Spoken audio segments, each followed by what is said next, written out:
2016 PBA60 Killer B Open. We're just minutes away from crowning the 8th PBA60 champion in history. Craig Yellett along with Tom Carter, Jeff Goodger, and Phil Brylow here on the call at Lane Glo Bowl in Port Richey, Florida. We've got quite a stepladder, Tom. We got some new faces, which is kind of nice to see. It's not the same guys that you normally see. We got 3 new guys on the show. It's going to be an exciting show, I think. And the 2 guys we've heard of once or twice through their careers, Tom Baker, Ron Mohr. I think they've won before. Yeah. I mean, it's been 5 years for Ron Mohr. That's hard to believe. It is, because it seems like every week he's in the finals. They can't believe that he hasn't won. You know, last year he made, I think, every stepladder. It seemed like he was in all the finals. Yeah, and he almost didn't come out this year. He was thinking about not even playing this year. Now he's well. There's probably 100 players that would have been okay with that, but I'm pretty sure he wouldn't have been okay with that. Newly married, his wife Lita in here watching, looking for his first title of this new season. We've got some new names, like you said. Mike Chrzanowski out of Shepherd, Michigan. John Dudak, who's been on tour for a long time, looking for his first title. And Don Blatchford also are 3, 4, and 5 seeds. I think you're going to see quite a show out of Dudak. He's been working hard, changed his game some, and I think between him and Mike, it's going to be a good start.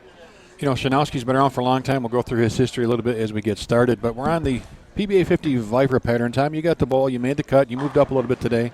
What can we expect for scoring pace and shot making here? I think the scoring pace is going to be high. If it was like the match play round, the shot plays out, and the guys like to play out. Dudak will be hooking a little bit more than most, but he's got more speed. He's in his 60s. He doesn't look 60 at all, and he definitely doesn't throw it like he's 60. And I think that you're going to see it could be 250 plus every game. It's interesting that we've been out on the PBA tour for the last couple of weeks. We talk about all these young kids that are having great success early. These guys are all 16 above, and there's some guys out here that throw the ball fantastic. Oh, they throw it phenomenally. And this tournament, our first tournament, you're talking about the 60 pluses. They've got probably 30 games in the last 2 days. It's amazing. That's a lot of ball games. John Weber, our tournament director, making final instructions to our players, and Mike Chrzanowski making his first stepladder appearance here after a couple of year layoff. That's the way to come back. Make your first show. Well, if you're going to come back, come back with a vengeance, right? And a really great story. They actually tied for 4th in the 5th. Dudak got a 1-ball roll-off win, so he has choice. But Chrzanowski, I'm going to mess it up every time. That's why I don't say it. Rotator cuff on both shoulders since 2015. Hasn't bowled more than 2 days in a row in over 3 years. He's now in day 3. Finds himself in the top 5, bowling for his first title. Well, Mike, he bowls out of the Midwest and Central region. I bowled against him quite a bit. He's a straighter player. His game's really simple, and this pattern is fairly conducive to wanting to play outside, and that's his A game. And he's kind of hard and straight. He got just enough roll. The ball's tilting up on the back end. We got super fresh back ends. It's just a matter of, I think, a little bit of carry. As long as the ball doesn't burn up early, because they're going to actually burn up the shot pretty fast. The lanes tend to change on this pattern after practice within the first 5-7 frames. Dudak out of Orland Park, Illinois, also from your neck of the woods. We'll start things off here in this opening match. John's just so smooth. He changed his approach. He's moved up on the approach, shortened his steps a lot, I think. But it's definitely helped him. He's just a nice, easy swing. Break point out about 7, 8. You can actually, depending on how you rev it up, you can get it out to 4, 5, and it'll still make it back, but not the optimum angle entry to strike. What kind of nerves are going through Chrzanowski right now? His first time on TV, bowling for a title. I would say a lot, because that was a lot slower than he normally throws it. It looks like he's being a little bit cautious. First time on TV. Swing kind of outside in. You can see him going up and at him. And in the beginning, there seems to be a little bit of hold, but not quite that much. Yeah, the players all had 15 minutes of practice on this pair after they re-oiled after match play, but, that is or isn't quite enough to really kind of get something defined out there, is it? Well, all depends on the equipment they used. If they used some surface, scuffed up some stuff, yeah, they can break it up, but the volume of the pattern is not that much. And the bad thing about guys using really dull stuff, you burn up the front part of the lane. It doesn't really create a much bigger break point. It just burns up the heads on you. And then you got early hook that forces you to move left. Then it's a matter if you get the ball to turn the corner. So it sounds easy. Oh, yeah. It's a piece of cake. And we don't even have blue oil. We can't even see it. Oh, such a deception with that blue oil. People talk about it must be easy. Well, it doesn't show you the volume of the oil or what type of oil on the lane surface, all that stuff. But that's a guide, sure. But maybe not a huge advantage. Great shot there from Chrzanowski. Well, it was kind of funny when you talk about the blue oil at the Barbasol Open at where I'm out of at Wayne Webb's place in Columbus. In match play, Jason Belmonte, in the second game, he was already left of everybody going over the left gutter. The blue oil, you would have thought that he would have been played farther outside, but he didn't. Not with his rev rate. And looks like almost the same shot for Chrzanowski. Dudak looked like about over 9, but got the break there and a late fall of the 10 pin. Another look here. Oh, that was 12. He was way in. And Brooklyn. Well, you know, that's bowling. Unfortunately, he might throw the next shot and leave a stone 9. It's payback. And Dudak already his best finish ever on the senior tours.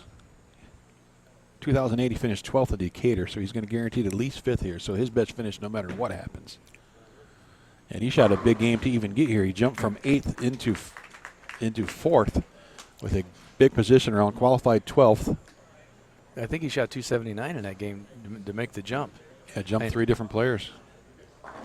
I think John's like 63. I'm not sure.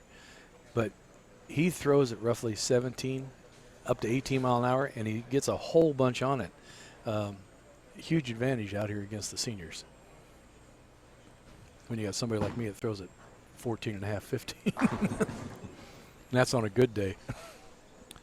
And Chrzanowski thinking, wow, how come I don't get that late 10 pin like Dudak got? But like I said, that's just the way it goes sometimes. Good shot. That's about 3 boards right of his last one on that lane, which was his first shot on TV. Well, you can see that, you know, he's pointing it up. He's a straighter player, and you got to get that ball to face up. And John's got obviously a few more revs than Mike does. Mike's a great, I was going to jinx him, a great spare shooter. And in this format, you need to be, because if you don't strike, you got to make sure you're filling frames.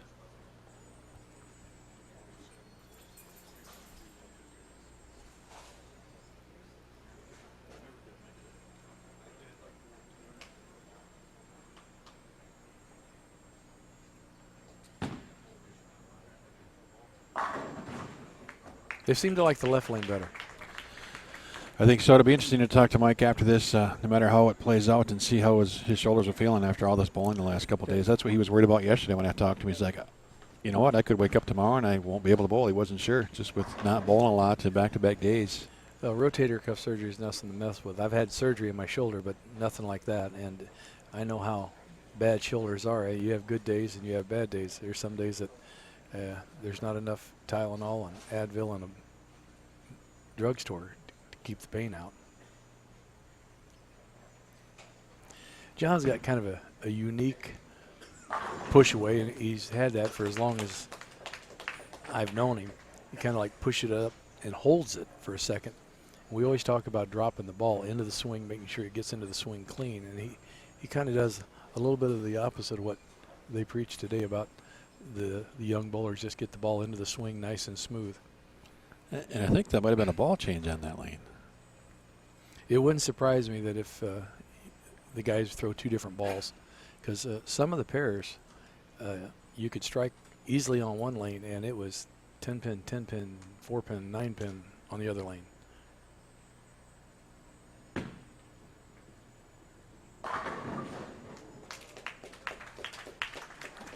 John bowled the Barbasol tournament in Wayne Webb's place this year. He goes, the second day, he goes, I worked my butt off to get up to 110th. I didn't want to be 115th. Well, Chrzanowski looking at that scoreboard and realizes that Dudak is not going to give him too many opportunities. He needs to just continue striking right here. Well, Mike, no matter what happens, can't be upset with the way he bowled. You know, after having shoulder surgery, making a show, at least having a chance to win a title. That's, you know, you got to get there in order to have to win a title. At least he's there. So we talked about physically, right? He's got the shoulder surgeries and as many games these guys bowled, but I guess explain to our viewers a little bit what this atmosphere and even all week in this tournament, what it does to you mentally, because it's not just a physical game. No, it's every bit of as much or more mental than it is physical. All these guys have great physical games. It's just keeping your mind in it and not letting, the bad breaks that you have or how your body feels get in the way of you executing a shot. And it's real easy to do. You catch a bad pair, you start thinking bad things, and next thing you know, you're not executing shots. If your body's hurting, then you're trying to, you think about that going to the line. So you, at the bottom of the swing, you try to do something different just so you don't hurt. And that's just, it's tough. Guys are 60. We have parts that are falling off. Literally at times, Literally. right? A little more time here for Dudak. A little indecision on the shot. Well, as it gets closer to the 10th frame, you see the clutches get a little bit tighter in the ball. They just they grab a little bit because I got to make this shot. I got to make this shot, and instead of just letting it swing and letting it go, I mean that's what got you here. And there's pressure on this. All these guys. You have 3 guys out here that want their first title, and then they got to go against Hall of Famers. Yeah. Bowler of the years. Yeah, that's the good news and bad news, right? Yeah, you just made it to the final match, but now you got either Tom Baker or Ron Mohr. Right. Congratulations. Sorry about your luck. I mean, obviously anybody can be beat in a one-game match, but there's a little bit of a psych that goes with having to bowl somebody that's been there, won, done what they needed to do to get that title.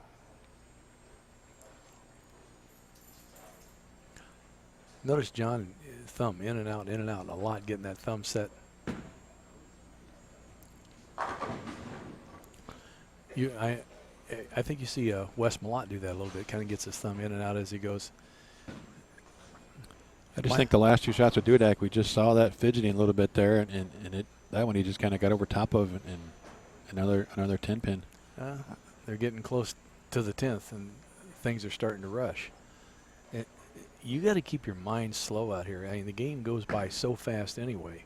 You don't think about it. It might seem like it takes a long time for the viewers to watch this game, but when you're sitting down there, next thing you know, it's the 10th frame. Oh, and you talk about guys that know how to slow the game down, and that's what they're talking about right when you get in this position. It's still the same amount of time. It's still a 15-minute game. Right. But slowing down, do you hear every ball all next to you, or do you hear the people practicing, you hear people whispering, you just shut that out somehow? Well, it might be a 15-minute game, but I swear to God, it seems like 1 minute and 5 seconds when you're out there. Oh, Mike got a little slow. He didn't like that at all. Split. He was closing the gap, too. That's the only problem with kind of starting it up like that when the back ends are as crisp as they are. You get it started, the ball hits the back part of the lane, especially with these aggressive balls we have, and it just goes right through the face. You can't slow up with this new equipment. Well, Chrzanowski does have one regional title to his credit, the senior event back in 2006 in Buffalo Grove, Illinois. So he's won before, but that's 11 years ago, and a lot of time has passed since then. The game has changed quite a bit since 2006. Oh, boy. The equipment is unbelievably different. Oils are different. Lanes are different. Volleyball's changed a little bit since then. Yeah, evolution is hitting bowling, and if you haven't stayed up with it, I get guys in the pro shop all the time. Well, I haven't bowled in 15 years, and they come in asking for balls that were 15 years ago. Shoot, a shelf life on a ball anymore might be 6 months.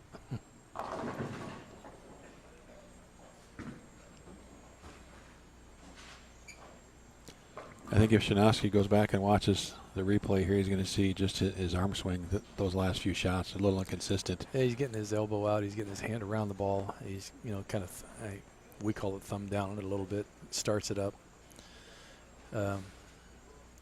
He's trying to fit it instead of just actually relax and bowl.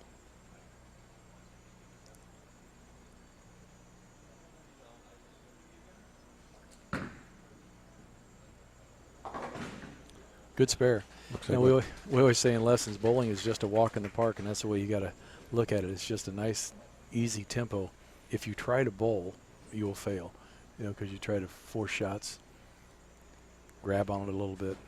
Swing's not pure. 226 max for Chrzanowski. 238 pace right now for Dudak. So Dudak just has to keep filling frames. But we've seen that's easier said than done. As you just mentioned, when you start squeezing a little bit, if you are, it could get difficult. And we see splits on this pattern a lot this week. Oh, I've seen a lot of 7-10s. You thought the ball was good. And the lane burned up just enough in the mids that the ball turned the corner. It looked like it was going to be good, but just flat 7-10. You're like, oh my gosh.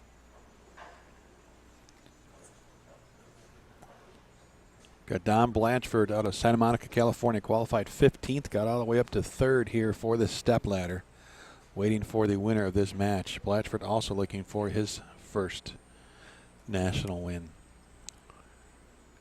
Blatchford throws it a lot like Mike. He's going to be kind of up and at him, not giving it away too much. Then you got the two guys on top that will be giving it away. So it'll be kind of interesting on how the lane actually plays out. Will the straight guys open it up for the guys that hook it? I'll tell you what, Tom, watching all the players and the way the shot developed this week, I'm giving Dudak the advantage, just the way he throws the ball. Just a little straighter, a little firm, but his roll is, Tom Baker's going to spin it a little bit. Anything can happen down lane with that. Right. Ron Mohr's maybe a little firmer with it, and we've seen, he's kind of like Sam Akron, similar rolls. And it just gets a little tough. And I just like the way that Dudak's getting the ball off his hand. Yeah, Mohr is probably the firmest with his wrist through the bottom of the shot, and he's right up the back of the ball. He's got that kind of hook set thing right as the pocket. His ball never overly continues, where John can get that to happen. As long as it doesn't happen in these games, he's going to be a person to contend with. I thought so when we did the pre-show, and I still think that he gets through this match and he gets a little loosened up. Swing gets a little loosened up. He's going to strike even more. Well, and the difference in that roll on this pattern, though, is the 10-pin. Where Dudak might kick that out, where Ron might struggle with that being up the back. But, yeah, a lot of games yet to go. Right. But that's just kind of what we've seen develop this week. And, you know what? We're going to find out because we're going to have it all live right here. The biggest difference will be the nerves. Everybody wants a banner. That's why we're out here. To win. To win. They always go, well, what about the money? You can spend the money. You can't take the title away from you.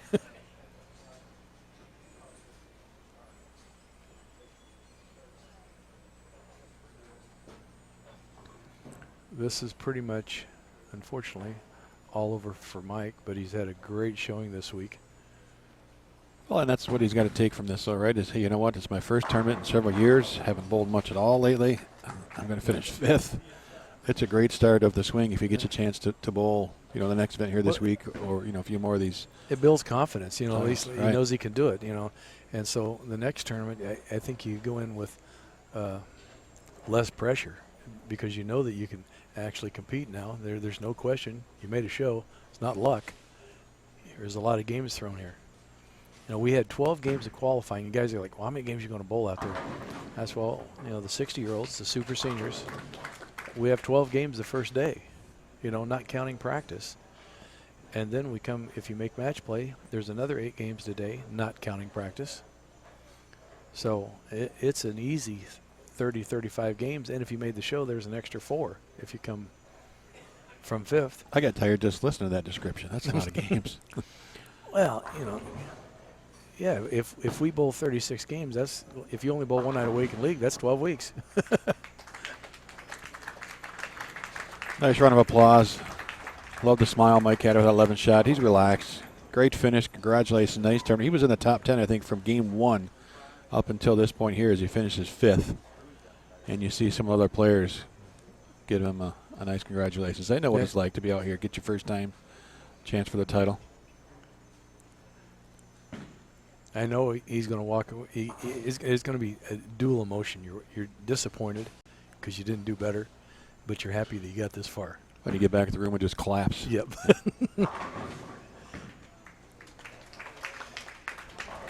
John's swing ought to get just a little bit freer now because the pressure's off. That swing goes outside, tucks it back in. He opens that lane up down lane. He gets it out there to 6, 7, 8, and he's got enough axis tilt on the rotation on the back end that the ball changes direction. Is nice for him. Now, John shot 279 a little bit ago. He's going to be in the 250s with a strike here. The game's over. Why isn't he trying a different ball? That's a very good question. Unless he thought that this ball all day gave him the best look. Maybe he never tried other stuff today. I don't know. I think I'd have to reach in the bag and just go, what if? You know? Right. Is that just experience, maybe? I think so. You know, like you said, he's got it in hand. There's always that what if factor. The lanes could just break down weird in the next game or so. Why didn't you change balls? Just try something different. And on the other side of that coin, he might not want to be confused if he actually puts the ball in his hand and strikes with it, you know?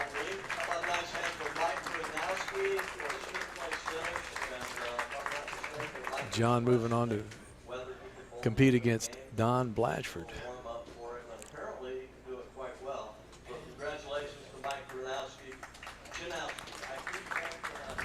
Everybody's just us, yeah.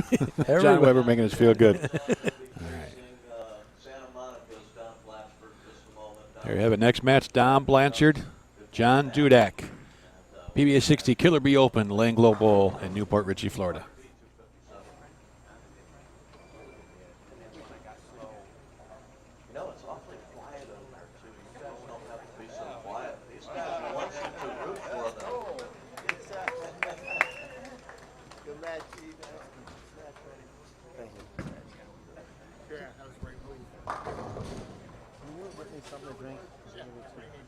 I don't know, Pepsi or something.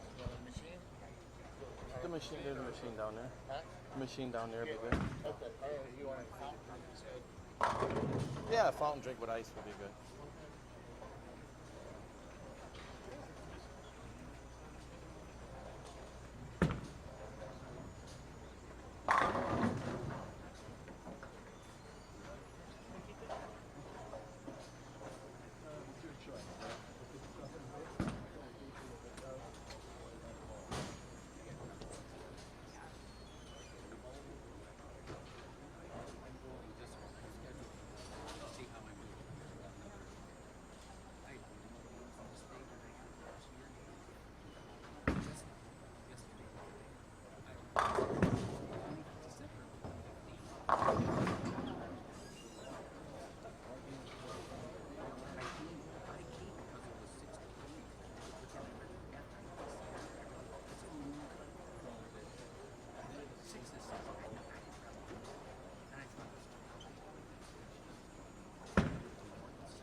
Yeah, you do.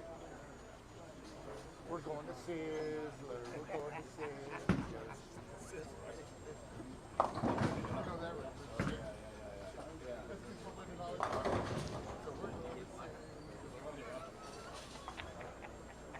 You might be.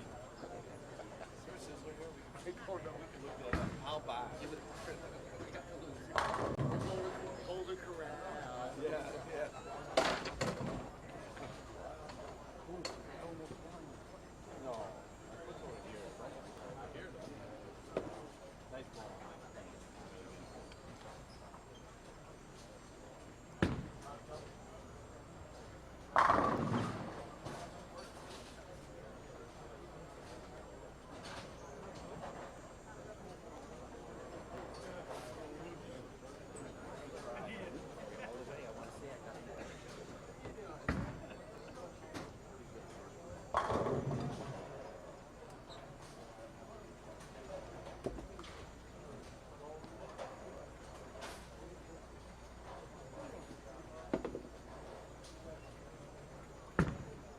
So we are ready to start match number 2 of the PBA60 Killer B Open here at Lane Glo Bowl, and the matchup is 4-time PBA Tour champion Don Blatchford of Santa Monica, California. He'll be going against, you know him, John Dudak. Both players looking for their first national PBA Tour title. So good luck to both of them. Guys, give them a good show. Don is going to start the match on the left side. Good luck.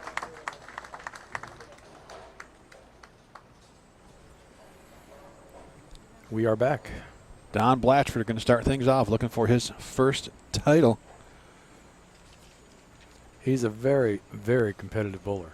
He's got a kind of a unique style, unique swing, but he's always in the finals or in the cash out here, whether it be the PBA 50 or 60. We've seen that look a lot from these players. Strikes, but I wasn't very good. I shouldn't have struck. Well, you did. You know, that's funny when you're talking about how it plays on your mind. You know, instead of being happy that you struck and you got a break, you're thinking about how to throw it better, and sometimes that can be an overthought process. Everybody gets breaks out here, you know. And when you just flat pure, that's when you just ring a 10. Right. When you do everything just right, then it's just a smash 10. You posted the shot, you're staying there until it hits the pins, and you're going, yeah. And then something pops up and bites you.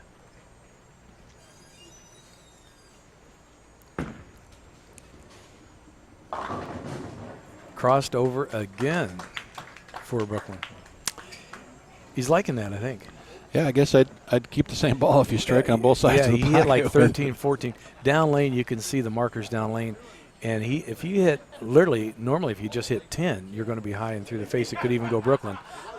But, 11, 12, no chance. Well, at least he's laughing about it. Yeah, they're still relaxed, giving each other business down there. Blatchford says, hey, when's my turn to get that one? 279 in the position round, 257 game one in the step ladder here for Dudak. And looking to take an early lead. Back in the game. Blatchford went from 15th to 3rd today. That's a huge jump. And I know the numbers weren't all that tight for somebody to jump up that far. But obviously he had a great day today, and 8 games of match play, he found a way to get up there. You look at Don's wrist position, he starts out with a really kind of a weaker wrist position, which helps him to get it straighter. There's a lot of times we bowl, it seems like everybody else is 20 left to where he's at, and he seems like he can play the dirt when nobody else can. He's got that grinder look just standing there. Like he's the guy that's just going to just keep jamming it in that 1-3 pocket no matter what you're doing. Right.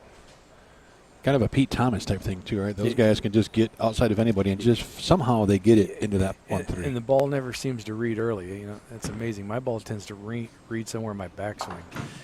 Oh, that's very uncharacteristic of Don to miss a spare. Now that's the kind of stuff that'll get into your head. You're thinking, okay, I got it. And then, like I said earlier, the back ends are so crisp. Once that ball hits it, it's going.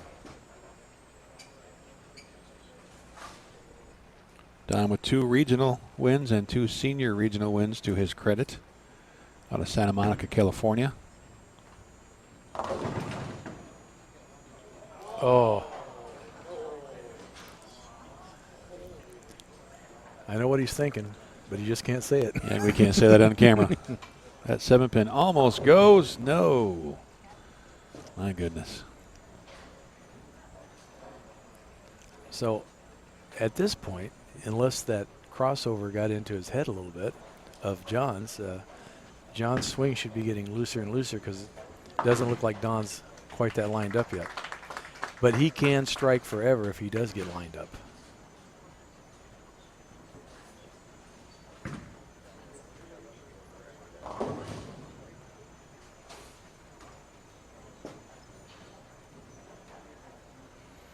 Looks like Don's making a little tape adjustment on his thumb hole. It's funny, there's a lot of bowlers out here, and the environment in the center is just really, really cool. A lot of bowlers, all these games, they swell, and some of us are just the opposite. The more we bowl, the more our hand shrinks. I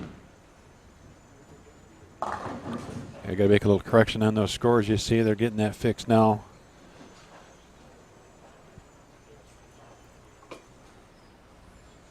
Dudak over 12 or so again. Yeah, he's just He's not getting it out to that 7-8 area, and he definitely needs to get out at least 6-7-8 with as much handy as he's got.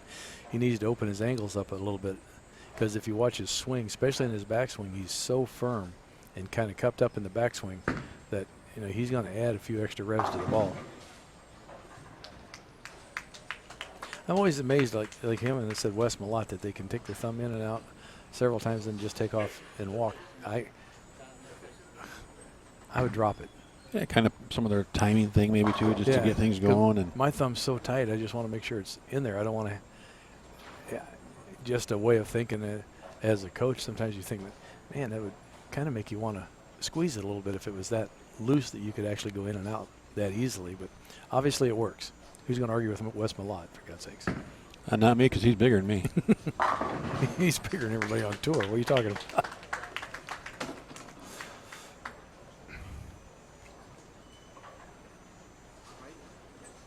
Well, if the shot goes left, which I think it will, John's definitely got enough hand to circle the pattern. Oh, we've got to. These guys need to take a break and let them fix the scores, because it's all messed up there right now.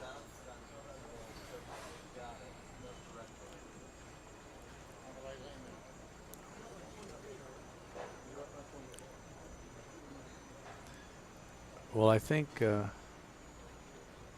Linda would be down there keeping score, so no matter what it says up there, we should have it right, I would think.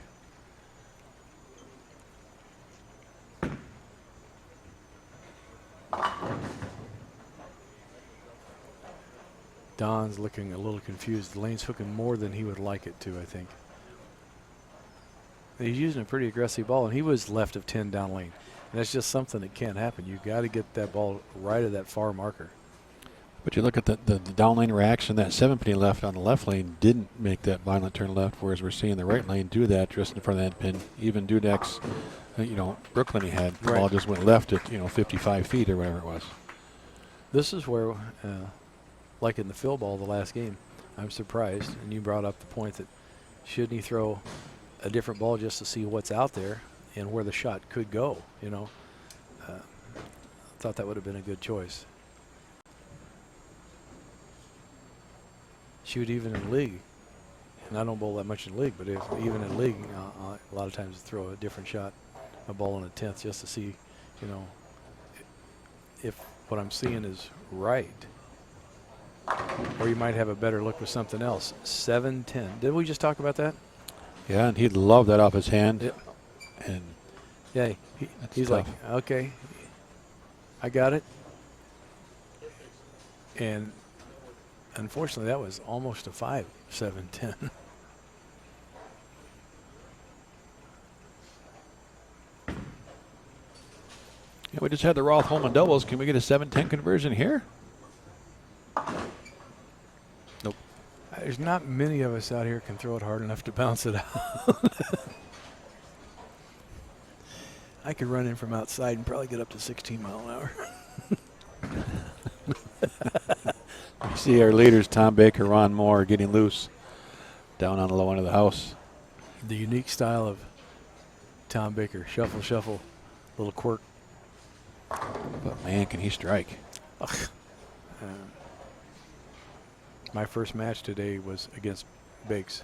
I thought I had him, and I threw one in the 8th and left a 4-9. And he goes, thank you, and strikes out and whoops on me.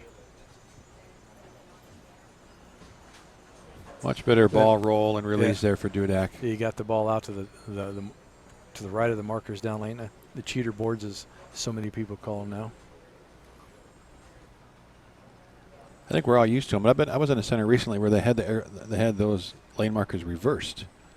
So they had the down lane one at 10 at 40 feet, and the other one, so it was backwards. So that was really weird, yeah. A lot of people ask, like, well, what do you do? They get so used to the markers. Well, I'm going to go bowl at the center that doesn't have the markers. Well, how am I going to see my break point? Same way we did for years. Look at the reflection of the pins on the lane. The reflection of the head of the pin, like in between the 6-10, will give you the same down lane area to shoot at. So if you're looking for something to down lane to target 2. Look at the reflection of the pins on the lane. And Dudak fed that one farther down lane to the dry boards, and it peeled off it quite aggressively.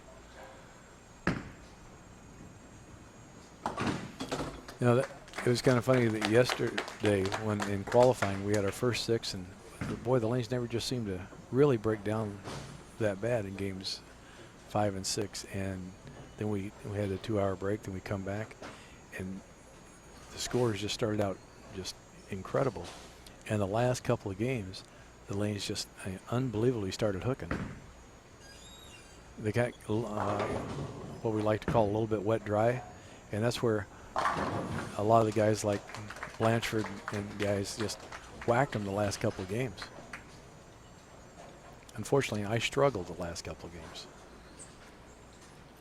Still playing about, what, 10 to 8 or so, not giving a lot of room. But down 24 with 4 frames to go. You sure that score's right this time? I'm pretty sure. Okay.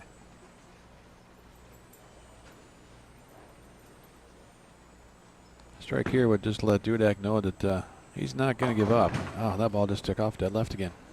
So now all of a sudden the left lane seems to be a little sparky down lane, where 2 minutes ago it was the right lane. Welcome to bowling. When you think you have it figured out, do it again. And we will tomorrow. Yes. Yeah, we got practice round this afternoon, 3 to 5 for the PBA60. Are you going to practice? Yeah, I think. More games. My shoulder will hold up maybe a few minutes. And being the player services rep for Brunswick Deviate Radical, I have a pallet and a half of bowling balls I have to load onto the PBA truck and take inventory at. So it's going to be a fun day for me. It's a nice cool day outside here in Florida, so you should be all right. Yeah, thanks. Little fat guys sweat a lot, you know that, right? No comment.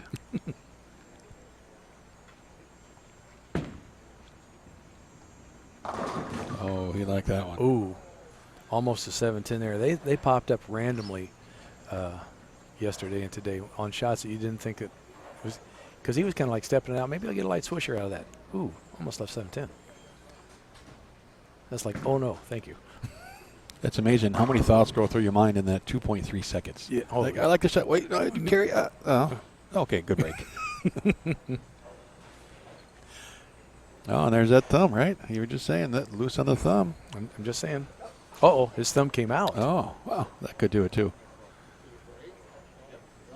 It broke.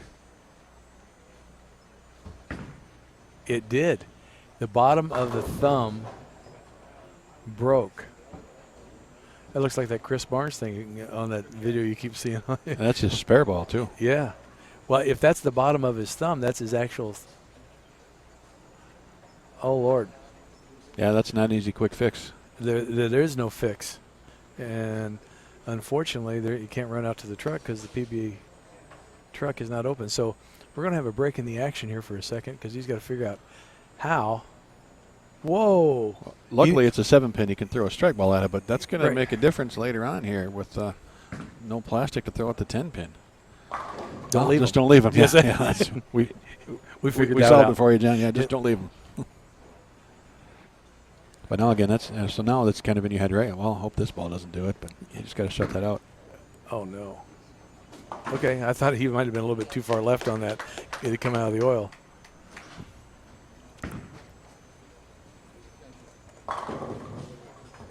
It's a good thing he caught that because that could have just rolled right on past him and nothing. Right, then it's a 0.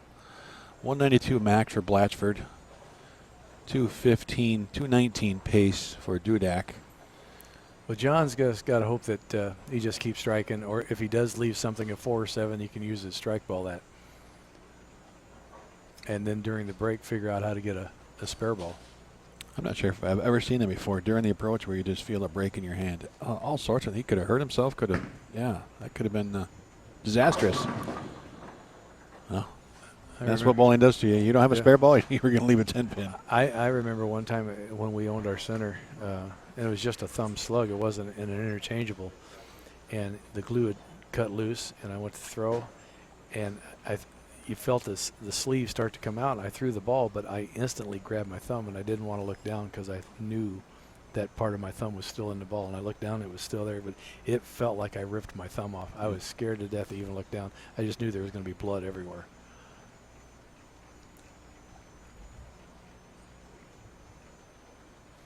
Oh, 10-pin using. He's got to think about this a little bit, huh? Oh, you should be able to flatten it out. No. He flattened it way out. Well, and that's, I guess, kind of expected. He knows he's using a strike ball. I'm going to have to force it to the right, make sure it stays over there and it doesn't hook right before it gets there. And then you force it too far to the right with a little extra speed and it just drops right off. Now, how does that work? So you've signed a ball card. Can you bring another ball in play? Can you come to, hey, Tom, do you have a ball that fits my hand? Can I throw it? Is that legal or not? Yeah. So if someone around here that has a spare ball that's going to fit him, he could grab it. Yeah, I don't see it. I don't think there's any rule that says you can. You just have to put the ball on the card as long as the ball's legal. And Blatchford might have just gave him another opening. Yeah, there's not much that can happen now.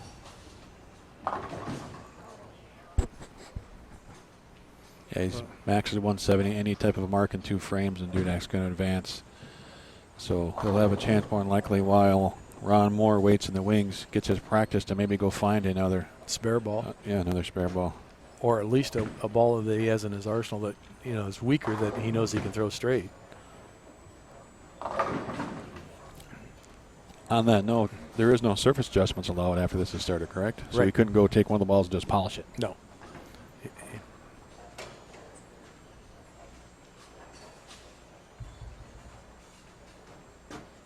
Surface adjustments are a big part of the game anymore. Guys actually try to burn up other guys' shots, It's just amazing. There's actually defense in bowling now. Well, there was a little bit back in the day, too, but it's more prevalent now. Or it's easier and quicker to do it now, probably. Oh, yeah.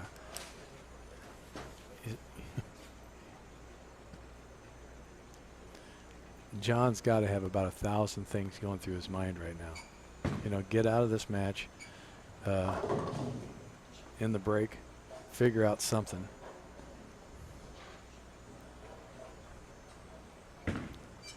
He just needs a mark. That just sounds so simple. All you have to do.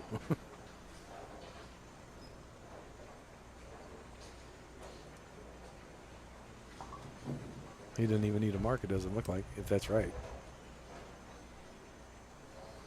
Yeah, no, 161 is a max now for Blatchford. So, yeah, it's over. So he gets, again, you've got 2 frames to throw a different ball, and he's sticking with that same one.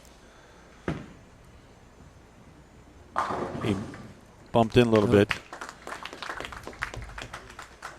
If he doesn't have another ball, I might be using my 10th frame to shoot 10 pins to see if I can get the ball down the lane. Yeah, why not? That's a great point. It's irrelevant. Just throw that strike ball 2 times at the corner. Right. Get some confidence that you're going to be able to pick up a 10 pin with that thing. And this is a perfect. Again, I like to talk to him. Why isn't trying a different ball? The match is well in hand. Just to see what he's got. Obviously, the lanes are breaking down and they're changing.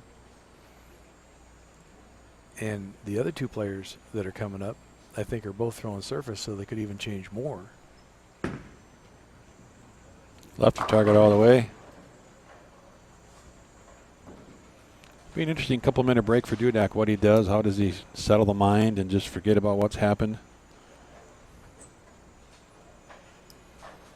Yeah, you can tell that stuff's going on in his head right now. He's checking all of his thumbs. He's a little bit paranoid at this point.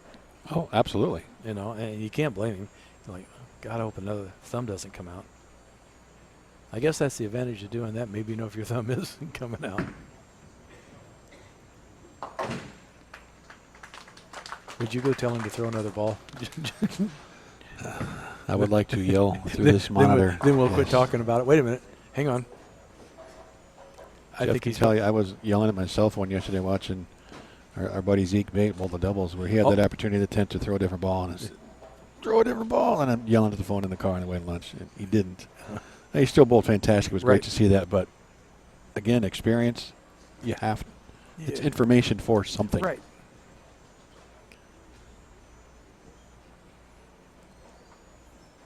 So Dudak will Yeah. advance Poor against guy. Ron Mohr. He's looking over at, I think Harry Sullins is working on his ball, and I think he's more worried about his spare ball than he is trying to figure out what's going to happen this next shot. Well, I've never put those thumbs in, but it looked like an IT, right? And so there's a little Yeah. disc at the bottom. Somehow you they need to got- get to fasten in there. They screw in and lock, but if the screw-in part is the bottom is busted, he's the only way they can do is drill it out and put a different one in. And now you got 3 guys scrambling on trying to figure out how to get a spare ball.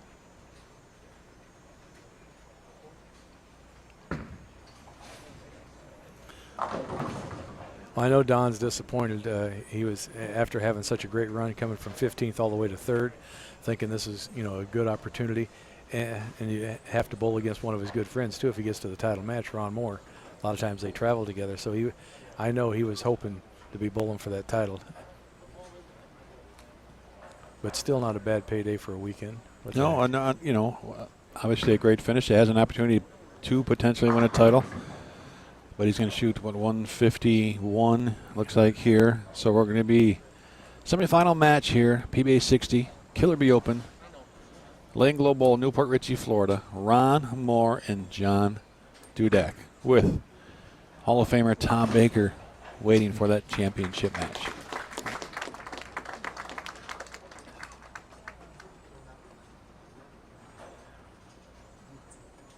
Okay, we had a little issue here with the thumb grip, so sorry for that delay. Congratulations to John Blatchford. He also made the top 5 in Fort Wayne at the PBA60, so always in the running. Don Blatchford, everybody.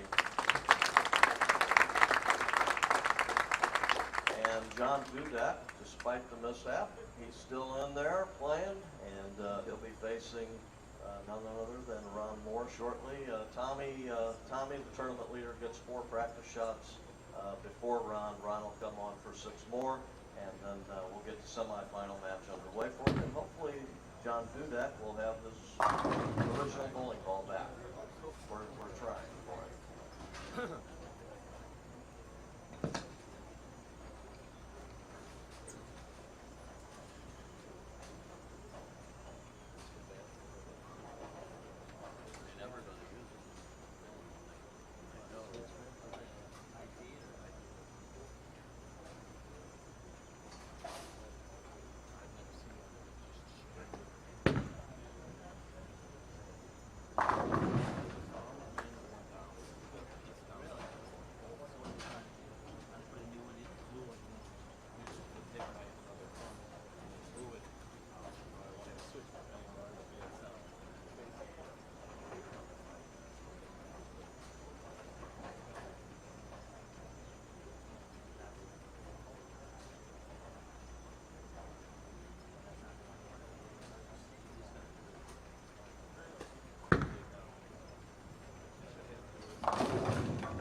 Okay, ladies and gentlemen, we are ready to start the semifinal match of the PBA60 Killer B Open here at Lane Glo Bowl. John Dudak has his bowling ball back. John's looking for his first PBA Tour title, and this next gentleman upcoming from Las Vegas, Nevada, has won a number of them. He's an 8-time champion on the PBA50 Tour. 19 times he's won on the PBA Regional Tour. He was a 2009 and 2011 PBA 50 Tour Player of the Year. Ron Mohr, everybody. It's going to be a great match.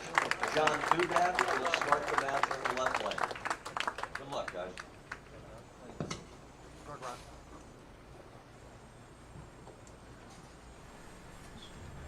Dudak will start again. 257-215 winner over Chrzanowski. 203-151 winner over Blatchford. But he's got a guy named Ron Mohr up next. Ron is always a tough competitor, Tom. Yeah, I don't think anything phases Ron. He's got such a cool level-headed. You know, he used to be an air traffic controller, and I think that would be enough to get your nerves rattled. So bowling isn't going to upset him a whole lot. It's just a matter of how the lanes transition, how they broke down, you know. They got to be hooking. Looks like he's got a spare ball back. Looks like Harry Sullins and another player or two on the assist. Let's see how it goes here. But, yeah, that's pretty important. Not a 10-pin now. That's, just a 6-pin. But I'm sure he's happy to have that. But, again, what's going through your head? Oh, he's got to feel a little bit better about it now. Stayed on his hand. Thumb didn't come out. Big sigh. Ron Mohr, 8 senior titles, and this shocked me. He has not won a title since 2012. I don't think that's right. I double and triple checked. 2016 Player of the Year, 2011 Senior Open, 6 top 5s in 2016, but not a single win. 6 top 5s, and you figure that we only had 14 tournaments, so almost half the tournaments he was in the top 5. Not that, but he led qualifying, I think, in 8 events last year. Not by a couple pins, but by a lot. Yeah, he gets on a strike roll. His first match was right next to me, and he has the front 9. And I'm like, do you ever stop striking? Nope. Just picked up another regional just about a week and a half ago. You got to love his game. Another simple game. He's just so up the back of the ball. He's got that hook set, and you got to like it. You can't. If you don't like it, the only reason is because you're jealous. You know, well, and that, but just, you know, if you met Ron before, you know he's just one of the absolute nicest guys out here. I had the opportunity. Peter Knopp invited myself and Ron Mohr over to bowl on his team in Germany, so Ron and I went over and bowled. And I got to room with Ron and get to know him. Just an all-out great person. He just got such a humble personality, you know. And then you watch him bowl, and he's actually fierce on the lanes, but he's kind at the same time. He basically kills you with kindness. So you had to wake up at 5:30, so he's doing his 500 push-ups and sit-ups then probably. I got to watch that firsthand, and people say, no. I watched him do 750 push-ups and turn around and build up some pillows, so he had to lean backwards on his sit-ups. I take that back. It was 750 sit-ups, 450 push-ups. You might find that's hard to believe, but I haven't done that many in my lifetime. I know I haven't. And that's every day from over here, right? Every day he does that. I'm built like a bowling pin. There's no way.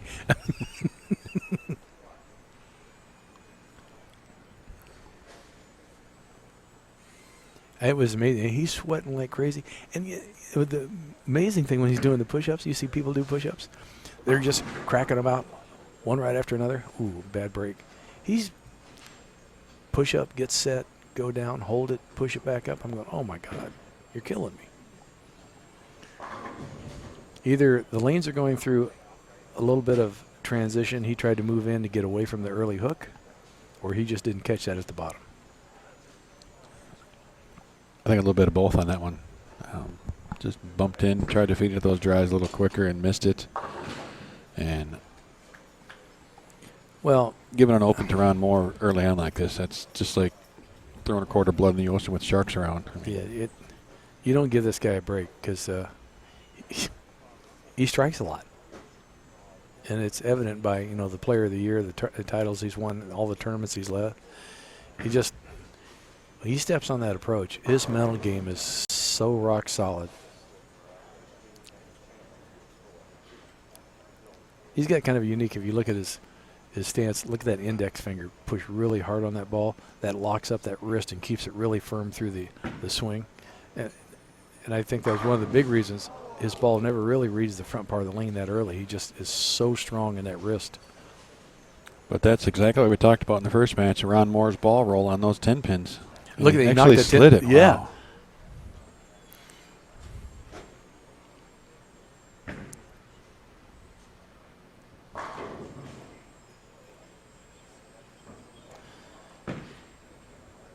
So much different on the pushaways between, if we had a side-by-side of Mohr and Dudak. Ron just kind of drops it into his swing, and John goes out, pushes it, kind of locks that elbow. And it's kind of something that's kind of funny because, when I started bowling, it seemed like 100 years ago, that's what they, we kind of all preach, push it out, lock that elbow, make sure your arm swings straight. Now they don't want your arm locked up at all. They want it as like a noodle, just totally loose. So that swing just drops right down and through. Takes the pressure off your shoulder.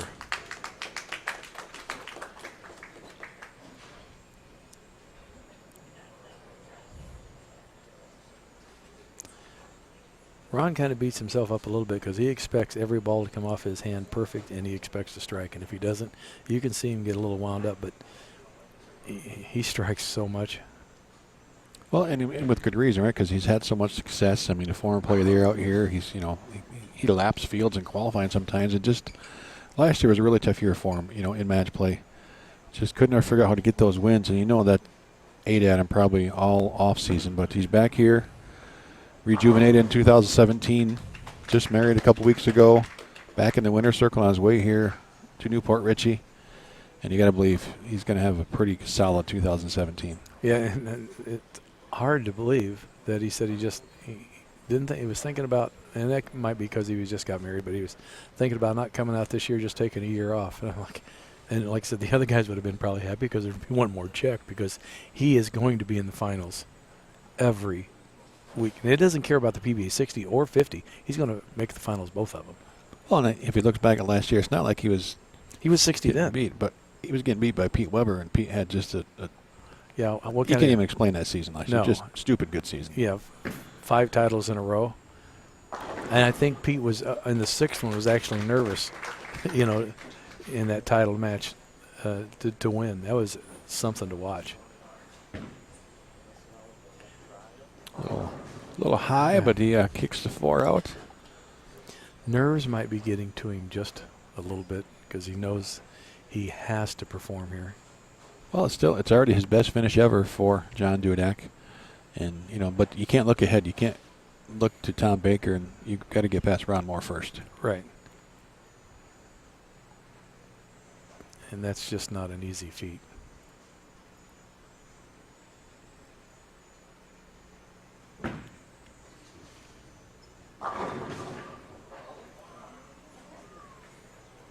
I think he thought he had that and couldn't believe that 6 pin's still there, but it's kind of odd that you get a pocket 6 anyway. I had that, 9 3/4 10 pin the last shot, and now that pocket 6. That's why we love this game. You can throw a great shot and not get rewarded for it. And you can throw it one god-awful, miss the building, and strike. And, not getting too far ahead and giving Ron a win, but if Tom Baker's watching, he's definitely going to make Ron finish on that lane. Oh, I'm sure.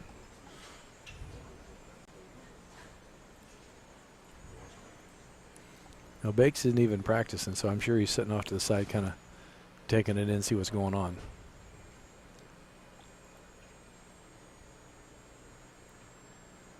One thing about Ron, his pre-shot routine is pretty much, I think, the same, exactly the same every time that he goes up. He wipes that ball off I think he does a better job on the ball spinner as many times as he can wipe that thing off, spin it around.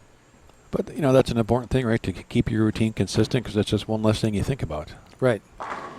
You know, if you do the same thing all the time, then hopefully that the results are the same. You know, you can't change. And this is a game where it's just repetition. Everything from the way you get out of your chair to the way you get to the approach needs to be the same, especially when you're bowling good. He's still thinking about that 6-pin, though. Yeah.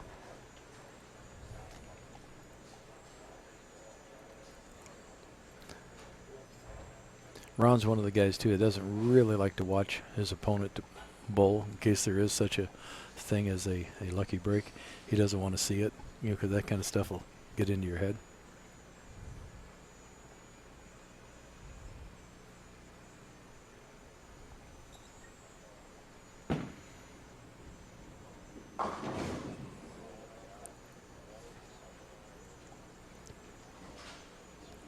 What happened here? Yeah,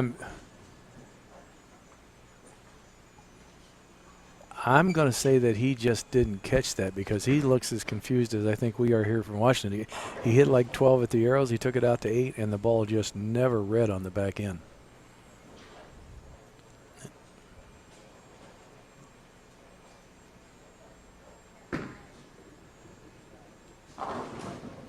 Great spare.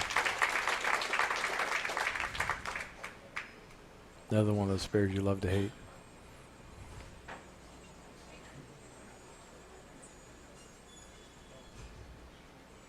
Obviously, they fixed that spare ball pretty good.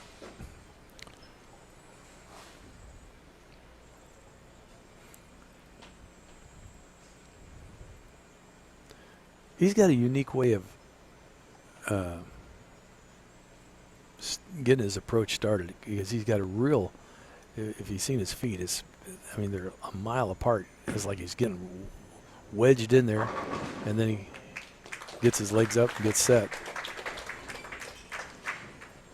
So we're still within, what is about a 20-pin game or so here. We're down 15, strike versus spare. Ron Mohr a chance to open up a little lead here, but it's not over.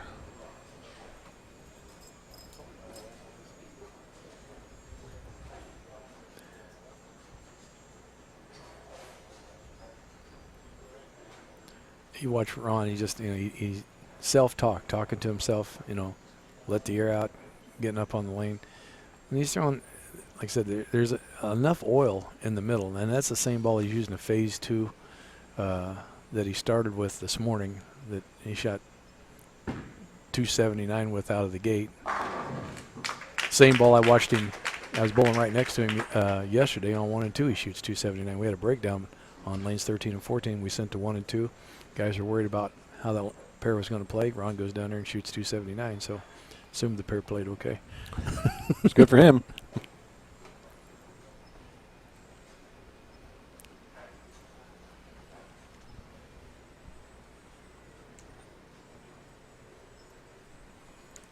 Ah, the side-by-side.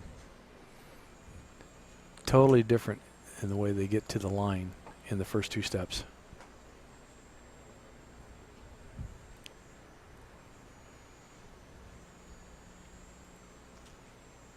There's that push, drop.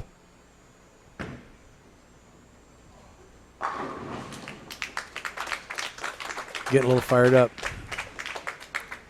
And there's got to be a little bit of a grind going on inside him, knowing the season he had last year without a win. I mean, this is important to him to get to the title match, to get that monkey off his back. Well, you know, that's the thing. If you finish second again,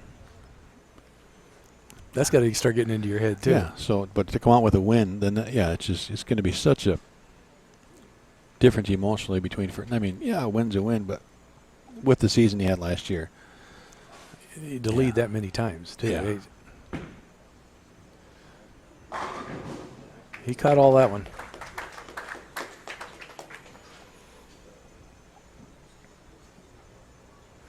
The difference in wrist position, you know, at the peak of the backswing Ron's is pretty straight and firm. You got John Dudak, who's really cupped up in the backswing, which, he rolls it off his wrist at the bottom of the swing, which creates a little bit earlier hook sometimes too. And I don't think Ron has that to worry about. He can just force it through the front part. Somebody's got a phone going nuts. Was that you? No.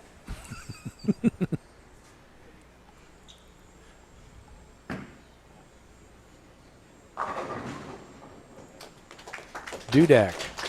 I call him wackadoo. Well, he can still shoot 234.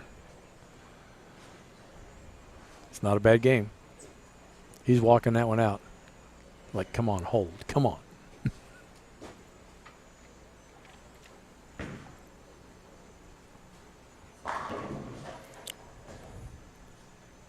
Well, I could see the score there for a second. 234, Ron can go 259? Yeah, he's pacing 239, can go 259. Opportunity here in the 9th and 10th to lock it up and get his shot at Tom Baker.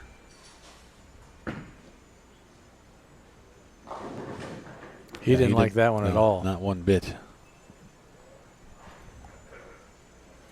And that was the kind of things he went through last year. He'd be bowling good, and he'd have that one frame where it came off his hand, and he's just like, well, what'd I do? And double wood back there. That's not the easiest spare in the world. We've seen it chopped a couple different times here today. So he's got a possibility of now just 237 if he strikes out.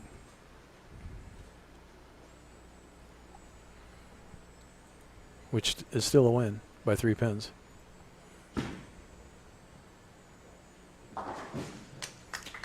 He didn't look that sure on that either, did he? No, there's a big sigh of relief there after the ball made it to the pit area. I mean, from where we're sitting at the angle, we have it's just like he wasn't so sure that. Yeah, look at it. His hands like, really? So Dudak with 234 max score. Double and 8. Is a winner. Got to have the first one.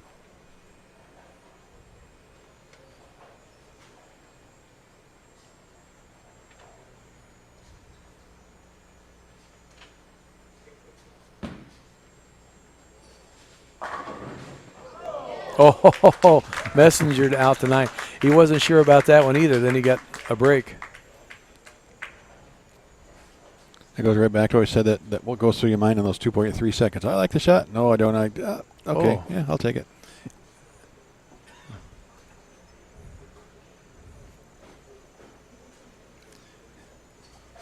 And John's heart just went up and got sank again. He goes, oh, a breath of fresh air.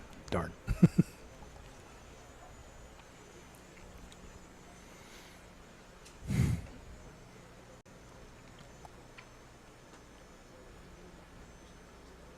Strike and 8, and Ron Mohr will have a chance to bowl for the first title of 2017.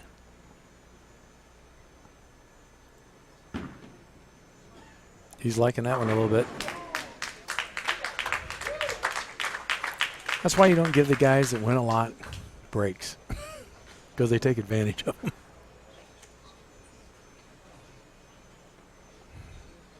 A little pressure off. Now he knows just 8 pins. But we've seen that happen before. All you need is 8. Yeah, just 8. Just 8. Wash out. 6 count. Little light bucket. That's Tom Baker for anybody that's going to write in after this next shot. Yeah. That was not me. 8 pins is enough for a chance at a title. And John's just sitting there, give me a chance. Give me a chance. 7 for a tie. Nope. Winner.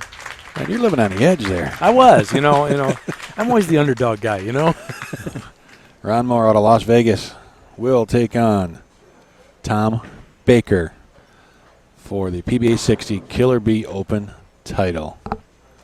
Right here in Port Richey, Florida. Coming up next.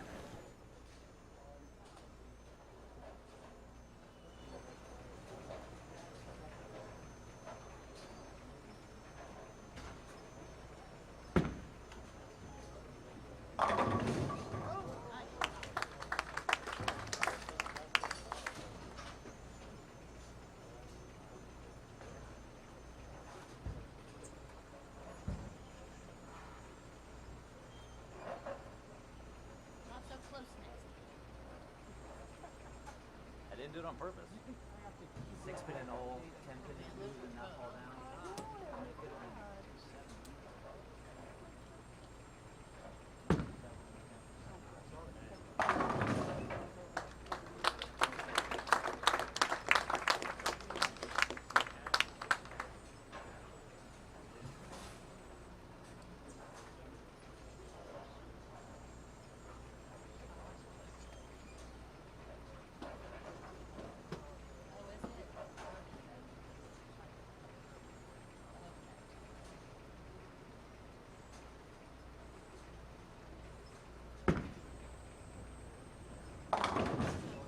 Congratulations to Ron Mohr moving on. Congratulations to John Dudak. That was a great match, guys.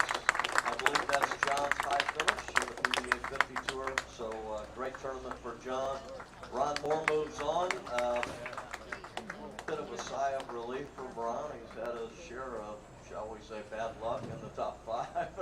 And I thought, oh, here we go again. But he bowled a great game and overcame. So congratulations to Ron for that.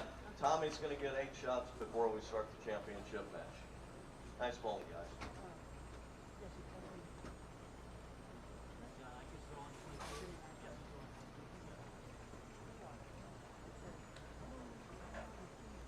$22.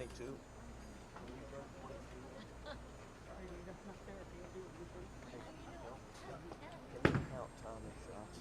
I'll be right back.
Championship match, PBA60 Killer B Open. Craig Elliott, Tom Carter, Jeff Goodyear, and Phil Brylow here for Xtra Frame. Another shot in a practice. We see John Weber, our esteemed tournament director down there. The John Weber tracker right there. Is Jeff all right? I'm worried about him. He's Doing fine.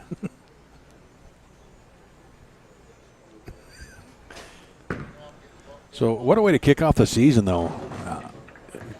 Hall of Famer against another future Hall of Famer. Yeah. I mean, you can't ask for a better match. Tom Baker in the PBA Hall of Fame and the USBC Hall of Fame. Yeah, shake that off. 69 PBA 300s. Gentlemen, we are ready to begin the championship. 10 national titles. 14 senior national titles with 28 regionals mixed in both of them as well. So 52 total titles. Yeah. You bored me here. Lord. He's won 12 times on the PBA 50 Tour. He was the PBA 50 Tour Bowler of the Year 4 consecutive years. I guess I wouldn't have had to ask that All time. off camera if I'd have just listened. Tune into Xtra Frame. You can get this information. We've got John Weber giving the final introductions and giving us some of that information. And like we said, yeah, you make Ron finish on that right lane. Tom was watching. Yeah, of course he was. You don't win that many times without knowing something. Ron Mohr versus Tom Baker. Championship match number 1 on the season. Here we go. Ron's got to get the monkey off his back. You can kind of see it there. He's just like, I need a win.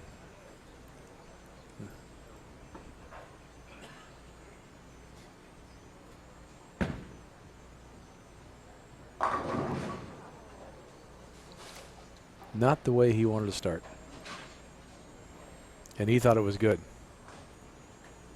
He really gets through that arm swing, doesn't he? Right at the top, just whack. And on this pattern that we're playing on, 39 feet, Viper, and using a ball with surface, it just, we talked about how strong the back ends are.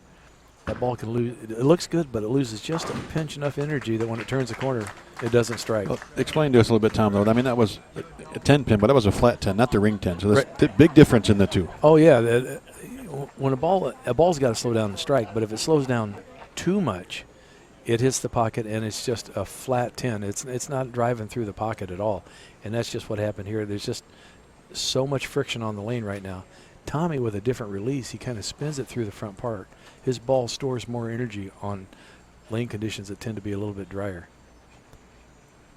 The little Tommy shuffle right there. And if you watch his follow through, his hand actually looks like it goes all the way around it. And he's looking at the back of his hand in his follow through. You're going to see it on this shot right here. He gets around, and there you see the back of his hand. Almost like the spinner release we see from the guys from Japan and Taiwan. Very similar, not quite as quick, but the end result. If you can get a ball through the front part of the lane with this new equipment that we have and get it to store energy, your percentage of striking goes up dramatically. A lot of guys shell down because that's the only way they can get a ball through the front part of the lane. The guys that have the kind of release that Tommy's got, they can stay with stronger equipment longer. And that same flat 10 on the left lane for both players. Yeah, he didn't like that shot off his hand.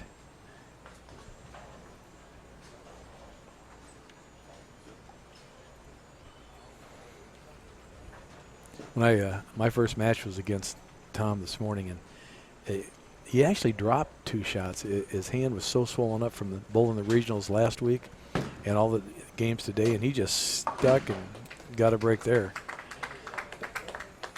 He was calling his fingers sausages. He couldn't even get them into the ball.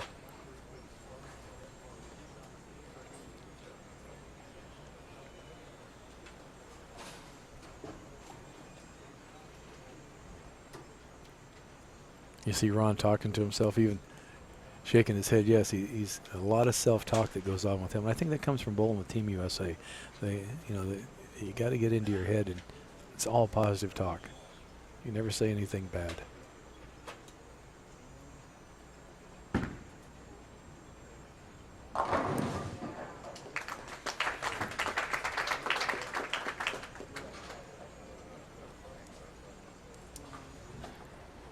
Strike, spare for Tommy, spare strike for Ron.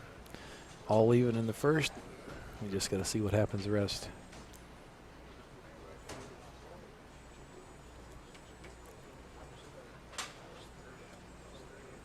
The left lane seems to be the one that's given everybody a little bit of problem now, which is kind of, they just keep flipping back and forth. One lane breaks down, the other lane breaks down.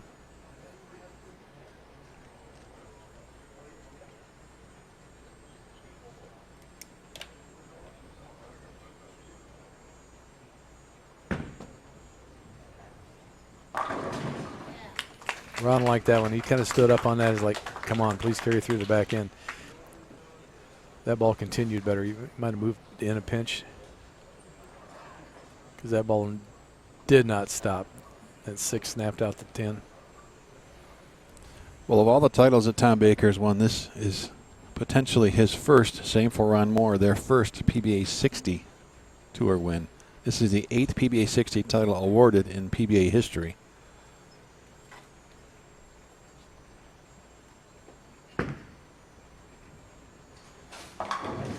Ooh, that was early. That's not something he's used to seeing with his ball roll. No, that ball got to the spot. And, well, that's something about guys that can kind of spin it through the front. When their ball does get to the back end, it has so much energy, it can turn harder on the back end because they stored more energy. It doesn't slow down quite as fast as guys are up the back of the ball.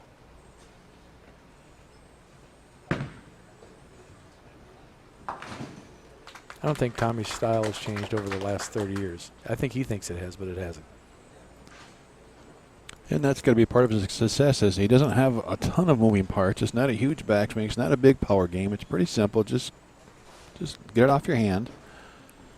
Well, you know, something to be said for the PBA60 guys and the longevity that some of these guys have had. You know, Tom Baker, and we had Dave Sutar out here forever. Johnny Petraglia is still out here. You know, he's almost 70. That's because their games are simple. You know, everybody talks about the two-handers and the no-thumbers and how long will they bowl because it's a little bit different torque on their body, but nobody knows really, you know. Much better shot from Tom on this one. High flush.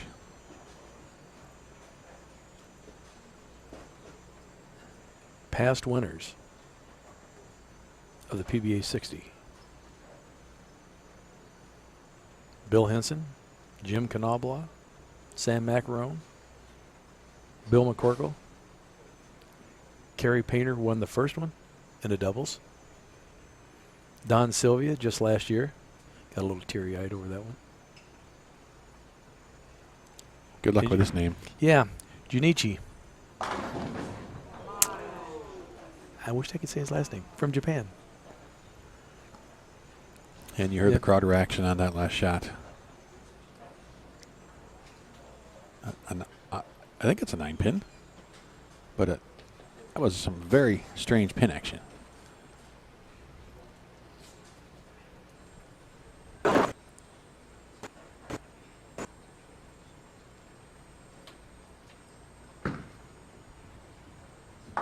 He threw that with a little bit of grit there, I think.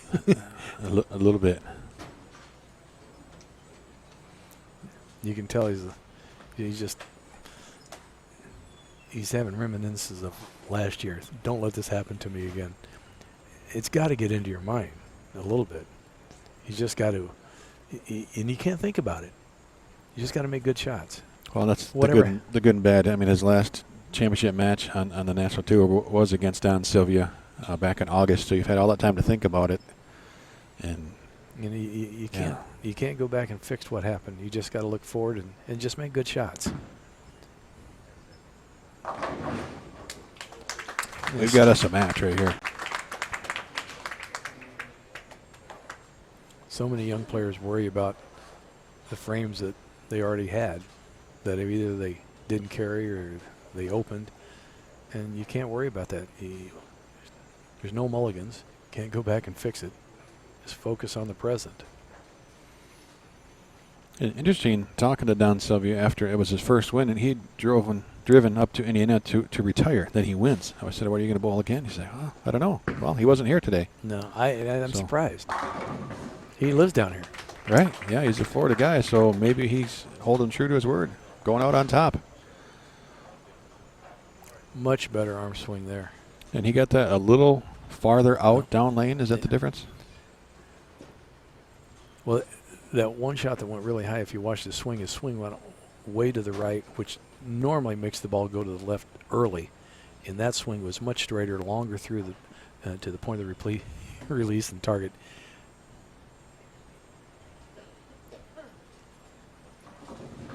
Dave Bernhardt walking by trying to make me laugh right in the middle of saying something. It's a good thing you got so many friends out here. It'd be rough, huh? I know.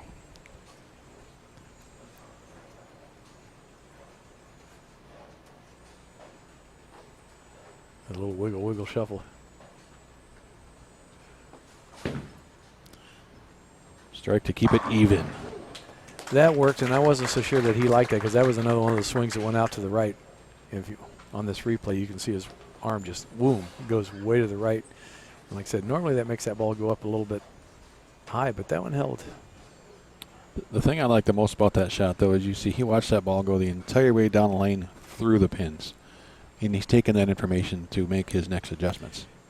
The guys really pay attention to how the ball leaves the pin deck, how it goes through the pins and where it leaves the pin deck at. Not how it hit the pocket, but how it got off the deck. They make adjustments off of that.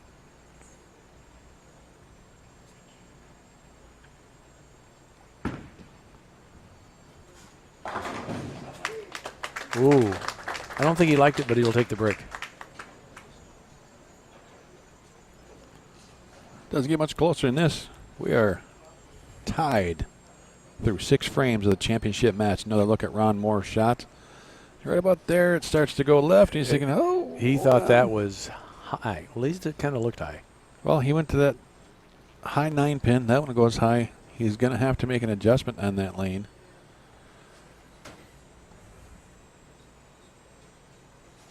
Looked like he's taking a re-rack. He did. And he's going to have to finish on that lane as well. And Tommy wants him to finish on that lane because it's a little jumpy. You got to make really pure shots on that lane to strike, but it's not like that Ron doesn't make pretty pure shots to begin with.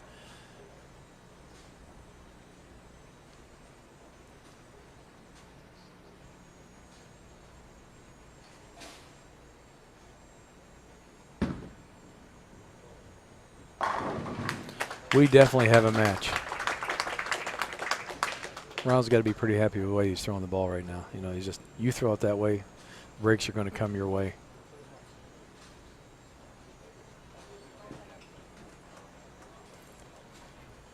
Normally when he strikes like that, he's kind of slapping him out, running him out. And he stayed pretty calm about that. He's keeping his composure.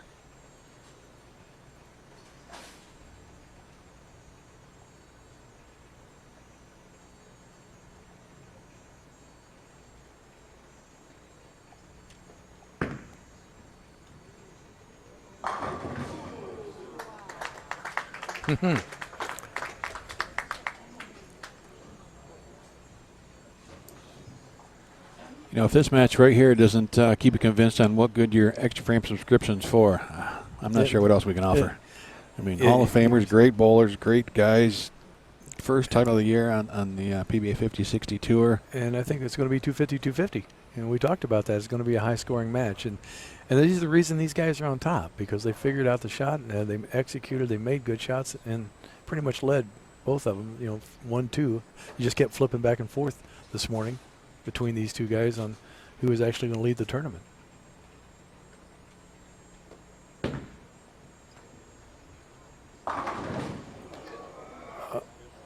Ooh, he's hoping a messenger out the 9-pin. Slow roller, didn't get it.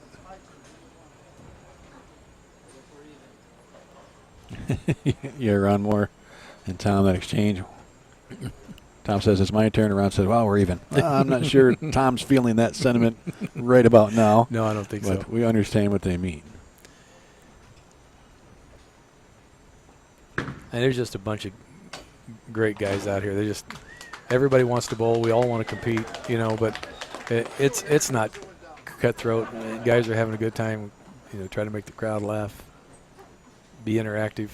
But and I think that even helps Ron a little bit with Tom joking. He can just you saw that little smile, and it's got to help him relax just that little bit. If you can, and it's a key. And the great bowlers, they always look relaxed. There's like there's ice in their veins. They never get wound up or get tight. They just always cool, calm, and collected.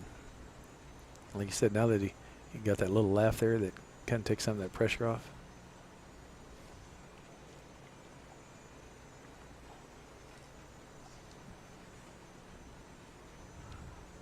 Two shots in a row went high. 1 9-pin, 1 carried, and that one's he not threw too that, bad. and he wasn't sure about that. That was kind of a look of, did I or did I not? Look at his release. A little different on the follow through, just kind of Yeah. trying to jam it down there. Go. Yeah, he thought that was probably a 10-pin because he didn't think that ball was going to carry through. It was in a little bit. You didn't see it really turning in. You didn't know if it was going to strike or not.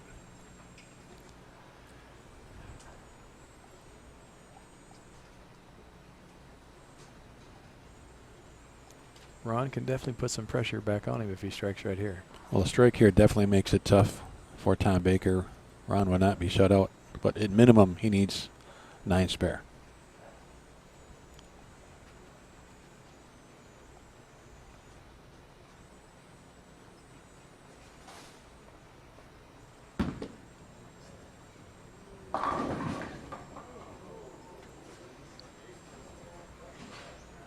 Looked a little tentative. Yeah, he threw that and it just it's like he was lost when he threw it. He knew it wasn't good off his hand. He was hoping for a break. He did get one. The 4-pin fell out, but that must be that pressure. Well, that was a little odd, but that must be the pressure for wanting to win so bad that you're not letting it off your hand now. Well, and he's won a lot, and he's won recently. He's had success with Team USA, but again, yeah, gold medal last year. It's not like that he doesn't win, but these guys out here, the greats like him and Bakes and Walter Ray and Pete, and they want to win. Every time they put on the shoes, they expect to win. They have that kind of demeanor when they step on the lane. and there's only one title up for grabs, and that's the unfortunate part for these players is Right. you can't all win.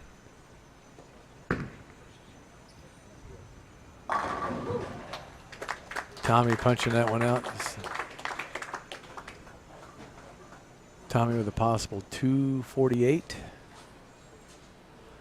We have the possibility of a tie.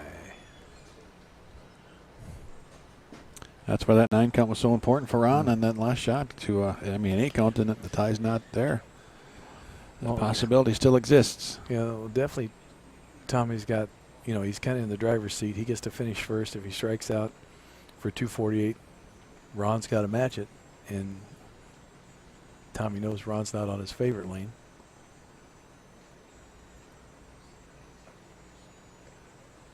This shot here is huge.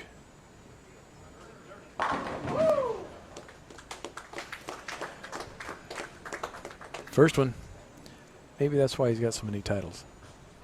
These guys, when you come out here as a young player, as a young 50-year-old player, you still got to learn how to win. And what's tough is these guys came from the regular tour out here, and they already know how to win. And the young guys out on the tour, they got to learn how to win. It's kind of like a progression. You learn how to cash, then you learn how to make match play, then you learn how to win. And just because we're in a PBA60 event, don't think it's any easier to win a title and go through this group of talent. And just because they turned 60, they didn't forget how to bowl. Actually, some of the guys are better now than they were when they were younger. Bakes is definitely going to put the pressure on.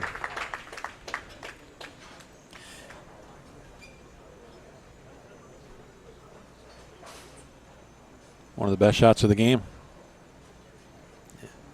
Little fist pump running it out there. Tommy's been working out a lot too. He said he joined a health club. And he's been doing some cardio, and he lost some weight, and obviously it shows in his game. He's 60 and in shape and still striking.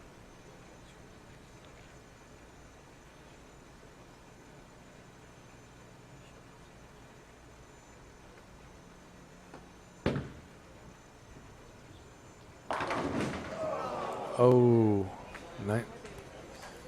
well, Ron's got a chance. He's And you know not what? shut out. I bet if you ask Ron, I mean, we'll have to see how it plays out, but this is what he needs. He needs to get the win back with all 3 in the 10th. That would be a huge, huge confidence builder, Yeah. especially going into a tournament starting tomorrow. Quick recap, 247 for Tom Baker. He was our tournament leader, 52 all-time PBA titles at multiple levels. Ron Mohr, all 3 in the 10th. For the win. But we only can do one at a time. His last shot in this lane was his best one of the game. But I don't know if he really liked it off his hand. Let's see if he can recreate that. That was right a here. huge, long swing. He liked that swing. I like that a lot. Yeah. Much more follow through, much Yeah. more deliberate with the swing. Yeah, that swing, you watch this. This was long down lane. He went right through. Yeah, look at that. He went right through that out to 7, 8 down lane. That's a good shot. That's a real good shot. Job's not over, though.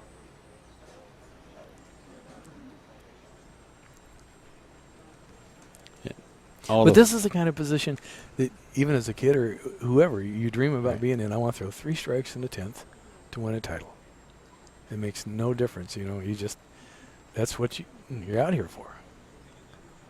All the players here, all the fans in attendance understand what Ron went through last year with those 6 top 5 finishes. A win's a win. It's nice, but you know, striking out the 10th to win, you don't want to ever win sitting on the bench. You want to win.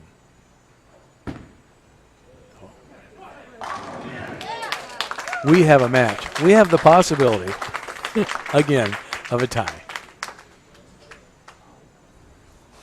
He's obviously figured out the right lane.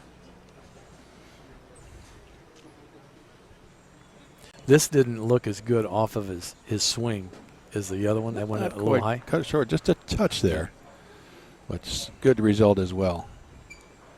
9 to tie, 10 to win. Ron Mohr needs to take that extra second to compose himself. That little adrenaline rush after that fist pump and that a little bit of a holler. And that's the big thing is you got to bring yourself back down. You can't let that adrenaline go because now you will rush the shot or you'll grab it. You'll do something that you're going to regret. 30 games later, it comes down to this shot. It's been 5 years since Ron Mohr was in the winner's circle on the national tour. 8 senior titles to his credit. Do or die. You got it? 8 count. Are you kidding me? He didn't go through that as well as the last 2. It looked like he got a tentative on it. Tough break for Ron Mohr. Congratulations to Tom Bakes. Maybe it was Tommy's turn to have it, but nevertheless, congratulations to Tom Baker, our champion of the PBA60 Killer B Open.